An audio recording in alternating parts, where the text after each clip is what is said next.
Hey folks, this is Fernando doing another video for More Survivalists, and in this video I'd like to talk about the gray man philosophy. You may be familiar with it. It's fairly common in the survival circle. Being a gray man basically means not sticking out, basically means disappearing in the crowd, getting lost, and being as maybe not being, but more about looking and being perceived by others as average as possible.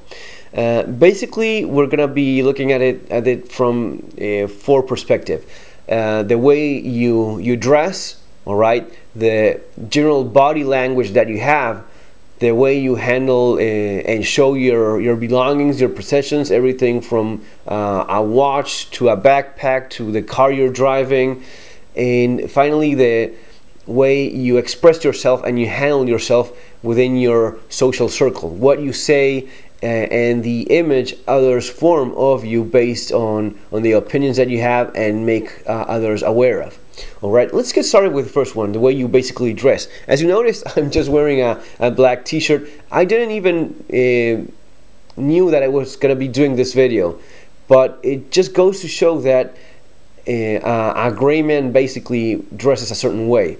You usually go for dark colors, black, gray, dark blue, dark green, colors that don't look very flashy. Being a gray man is at some level looking for that urban camouflage that makes you get lost in a crowd. You're not sticking out like a sore thumb because you're wearing maybe very bright colors, maybe red, bright orange, bright green. Those colors that maybe in some places are okay, are just fine, or you simply happen to like them, but they are clearly more noticeable. In the general grayness of the mass of people that you usually see, those would be examples of colors that clearly stick out, and wanted or not, your eye focuses on them.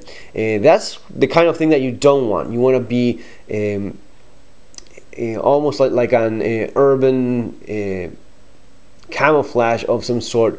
Those kind of colors make you less noticeable in the crowd. All right, the type of clothes that you wear, I will usually maybe favor jeans, black t-shirts, black tops, or I mean most of the clothes that I have are black. I try not to overdo it sometimes, like my friend Lisa Bedford mentioned in one of her videos, that I almost look like a cartoon, always wearing the same fleece. It's not I'm always wearing a fleece. I have, most of them are of the same color, so they look the same.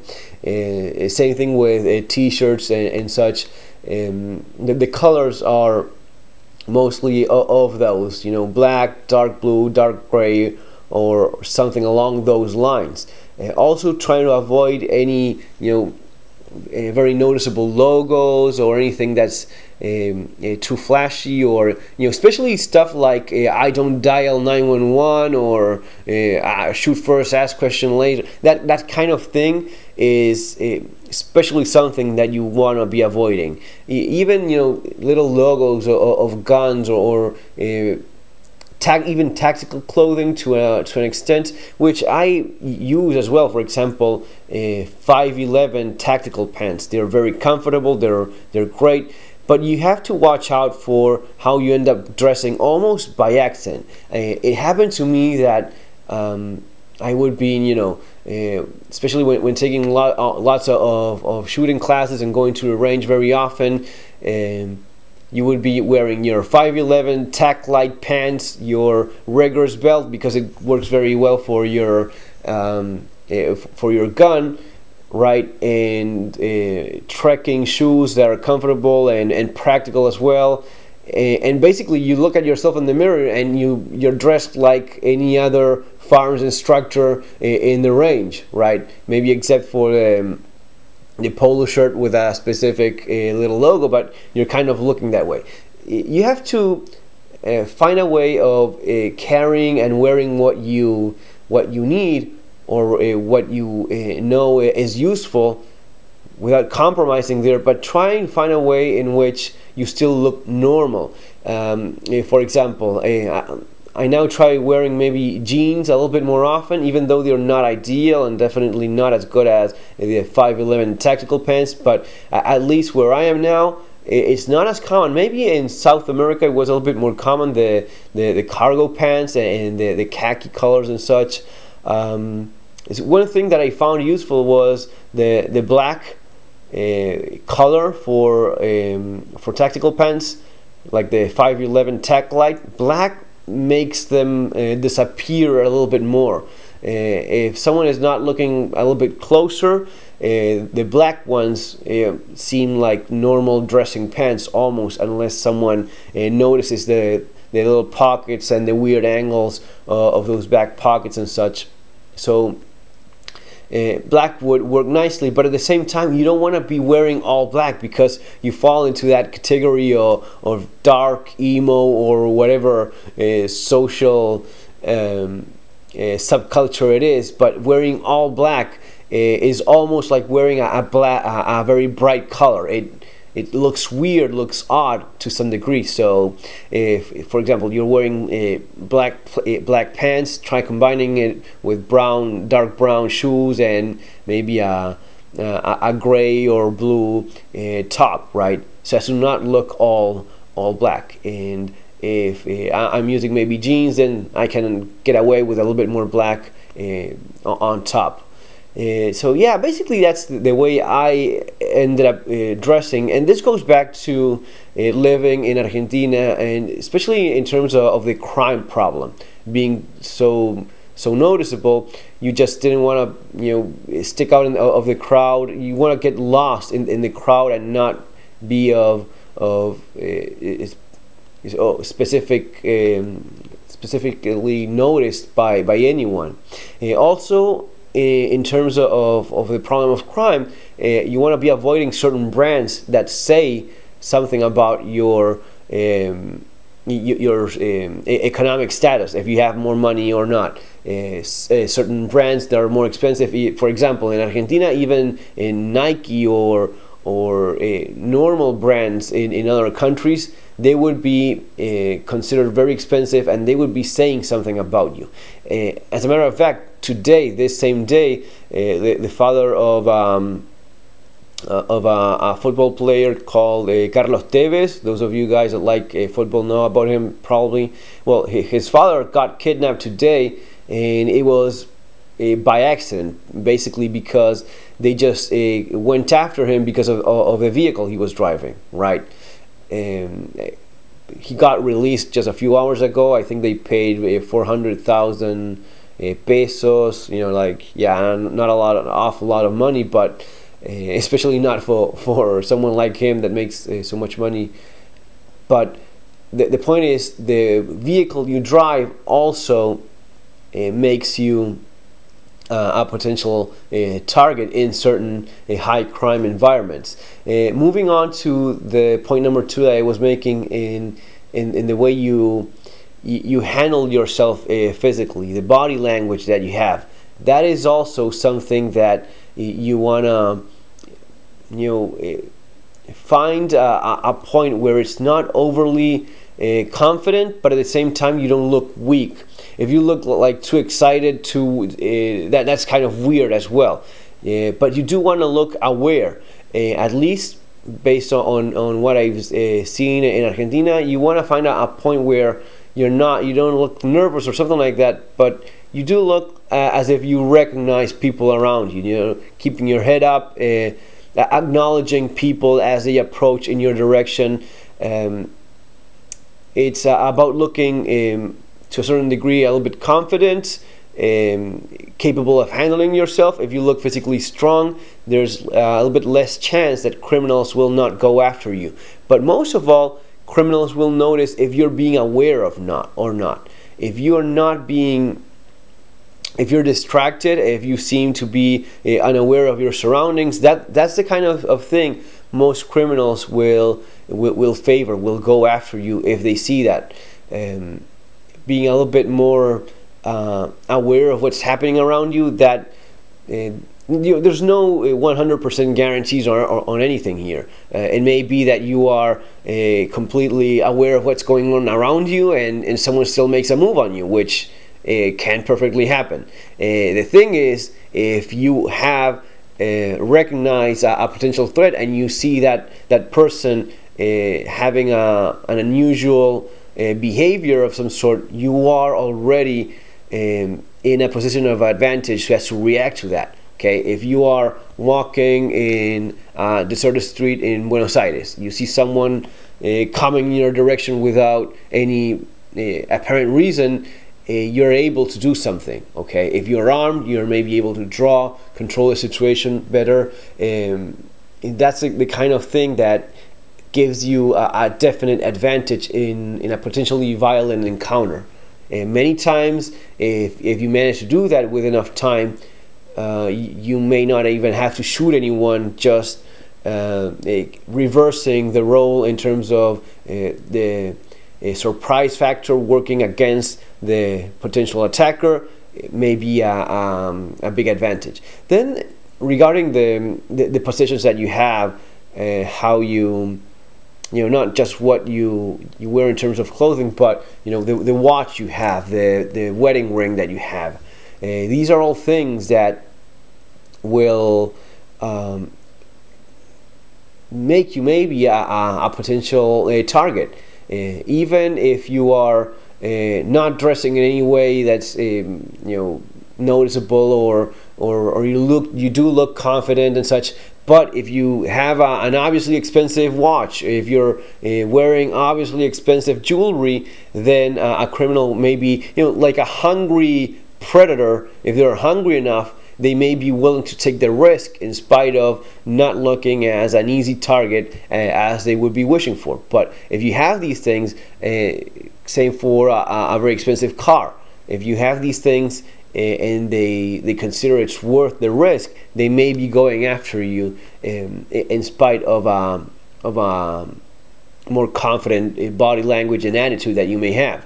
So you want to control that as well. Be aware of what you're wearing. At least in my case, this watch, for example, I wouldn't have worn it in Argentina. It's just too freakingly shiny, looks kind of expensive, at least for the parameters of Argentina. Okay, thinking of South America, a watch of this kind that looks obviously flashy would be getting the wrong kind of attention. In Argentina, I used to use mostly a black G-Shock, completely black, everything black. The black is in general a good color for the gray man philosophy. It's a color that just usually looks smaller, disappears, and details are not as noticeable. Right. That's basically why most firearms, for example, will usually be black. Black works nicely for anything that you want to keep tuned down a little bit. I mean, I've did videos of this before. I even ended up using a silver wedding ring, simply because gold ones were, definitely being targeted. Criminals. You have to understand, in Argentina, you're basically surrounded by criminals most of the time. You're walking in Lomas de Zamora, where I used to live, and you're walking down a boulevard, and you just see them. You see the guys, looking around. You see the suspicious attitudes. You see that they're checking people out and such. Sometimes when walking on the streets, you notice them as well. And when you would be passing by, you would be ready in case they do anything stupid. Hopefully they would not, but it's not really that hard once you get used to it to notice the social predators on the streets, right? With the vehicle as well, as I was saying before, the father of Carlos Tevez being kidnapped because of the car. Only then, when they checked the car registration, they realized the name, and then decided to kidnap him once they had carjacked him based on the car. Right? That's the kind of thing you want to avoid. Now, is it nice to live that way? I will tell you, no, it's not.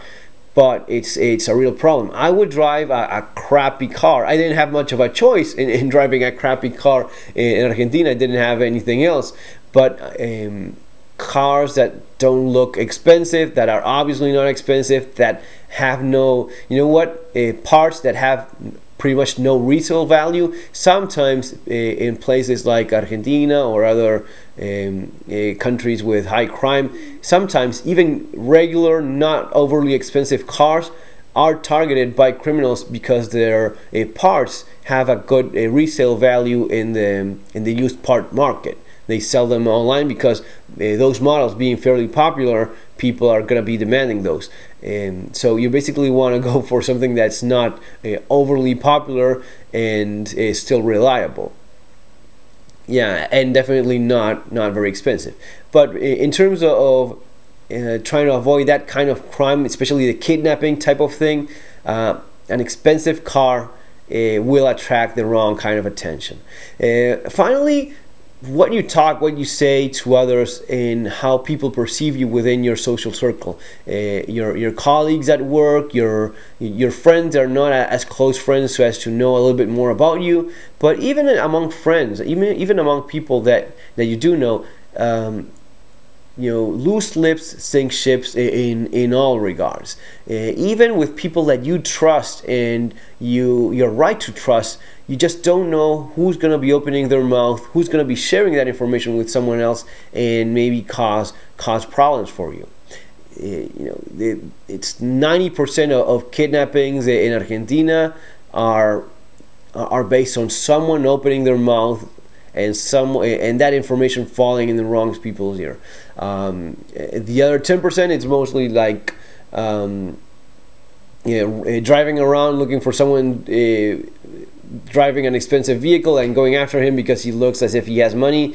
But in general, most well-organized crimes are based on intel, on information that somehow got out there and fell in the wrong ears. So you want to be careful about that as well. And you don't want to have, especially with survival, survival is not still something that it's overly accepted in society. As soon as you mention you're a survivalist, people look at you as if you're completely nuts. Even a prepper, which at the beginning, a few years ago, prepper was the light version of a survivalist. A survivalist was a crazy guy. The prepper was the guy that somehow wanted to be prepared for disasters. Even that right now is considered a freak and borderline lunatic as well. So you definitely want to be careful about that sort of thing. Also, in terms of social media, which is something that lots of people don't realize. For those of you guys that are posting constantly where you are, where you're going on holidays, what car you bought, what house you bought, what all that information, you just don't know who's checking it out. In poor countries, in countries with lots of crime, that's information that criminals use to target you. That's the information criminals use so as to know where you live and know when you're on holidays and no one is in the house, or when you're doing a little bit better and you have more money. That's working against you as well. Folks, a little bit more information to keep in mind. Be better prepared. Share the video with others if you did like it. Subscribe. Take care. Have a great day. And as always, see you in our next video. Have a great day.